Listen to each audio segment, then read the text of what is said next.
우선 만삼 픽이고요. 네. 많은 분들이 사실 궁금하실 것 같습니다. 네네. 네, 선생님 말씀대로 코스피가 9천을 갔었고요. 그쵸. 촬영 일자 기준으로 네. 6월 23일이고요. 네. 코스피 장 마감 네. 8,200선에서 마감했습니다. 어우, 많이 떨어졌네요. 그죠? 그죠? 뭐 다시 올라가지 않을까요?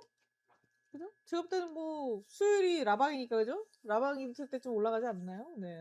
사실 올라갈 것 같은데? 많은 분들이 또 궁금하실 것 같아서 네네. 일단 코스피 현재 흐름 왜 약간 좀 이런 좀 하향세를 보이는 건지 한번 말씀해 주시죠. 하향세보다는 이거 생각하시면 돼요. 지금 일단 환율 안정이 다 되진 않았습니다. 환율 안정도 안 된 것도 있고 일단 외국인 빠지는 거는 환율 때문입니다. 자, 환율 차익 때문에 팔았다 샀다 하는 것이 그것이 정률이고요. 지금 규모를 보셔야 돼. 자, 외국인들이 이제 그 들어오고 나가고에 따라서 달라질 수도 있겠지만 일단은 차익 실현을 많이 합니다. 지금 우리나라 사람들도 바보가 아니기 때문에 앞전에 코스피 이전 때 엄청나게 당했던 트라우마가 있습니다. 그래서 갑자기 코스피가 떨어지거나 코스닥이 떨어질 수도 있다는 그런 상상을 많이 하시겠죠. 그래서 일부 정도 그래도 이득을 보신 분들 많이 파시는 분들이 많습니다. 그래서 그런 부분이 발생하는 거고요.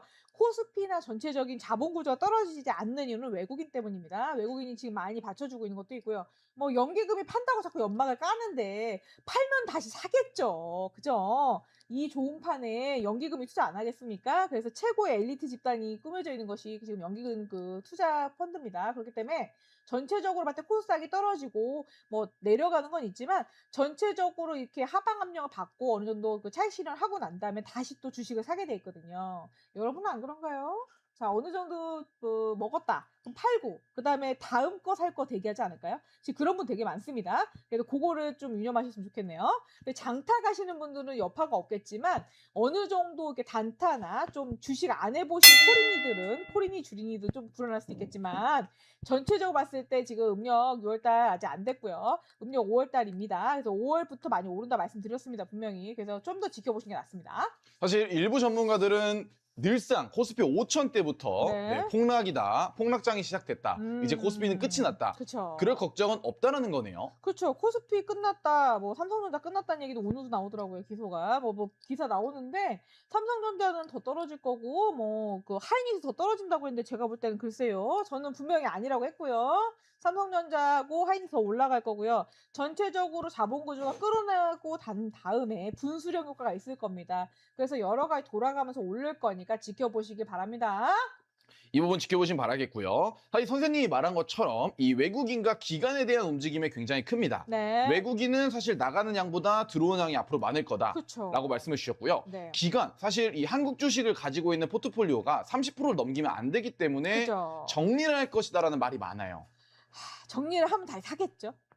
그죠? 던졌으면 삽니다. 자, 그럼 뭘로 투자할 건가요? 자, 나스닥은 지금 떨어질 겁니다. 그래서 나스닥 AI 버블 관련해서 기사 지금 연막 나옵니다. 자, 달러 약세 가면은 나스닥 주저앉습니다. 지켜보시면 알겠습니다. 우훗! 네, 좋습니다. 이에 대해서 말씀해 주셨고요. 음. 사실 앞에서 말씀을 해주셨지만 한 번 더 여쭤보자면 네. 국민연금입니다. 네. 이 기존의 국내 주식 매도에 대해서 사실 많은 분들이 관심을 갖고 있는데요. 네. 기존에 원래 한 약 18% 정도 국민연금이 국내 주식을 보유할 수 있었는데 장이 워낙 좋다 보니까 약 30%로 이미 상향 조정을 했거든요. 그쵸. 근데 이 국민연금도 예상치 못할 만큼 수익률이 나다 보니까 일부 차익 실현을 하는데 앞으로 국민연금에 대한 움직임 어떻게 보실까요? 투자하겠죠. 우리나라 장이 좋으니까 아니 기본 아닌가요? 연금을 갖다 늘려야지 연금을 파산시키려고 투자를 합니까? 말도 안 되는 뿔뜯는 소리를 하는 거죠. 말도 안 되는 얘기고요. 만약에 30%가 제한이면 35% 늘리겠지. 아이고. 이 국민연금이 자금을 빼서 코스피가 흔들릴 일은 없다라는 거네요. 그거만큼 그리고 얼마 뺐어요, 연금에서? 오늘 네. 약 1조 정도 뺐습니다. 1조밖에 안 뺐네요. 네. 외국인 들어오는 게 7조, 10조인데 무슨 1조 뺀다고 흔들려? 아우 씨. 이제 일부 전문가들은 삐로리 다 뺐을 때 117조 원이다 보니까 117조를 다 빼는 아니 이 사람아 나라 망하라고 할 거예요?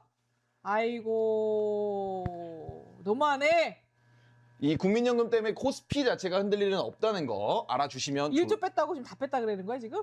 그래서 다 빼면 그렇게 될 거다라는 이제 위기론자들이 왜 그냥 저기 고갈돼가지고 우리나라 거지 된다고 하지 왜? 근데 왜 수익을 냈어?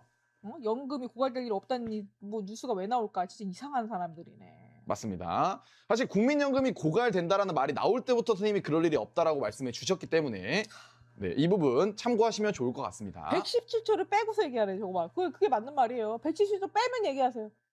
네, 전화해서 말릴게요. 그럼 되나?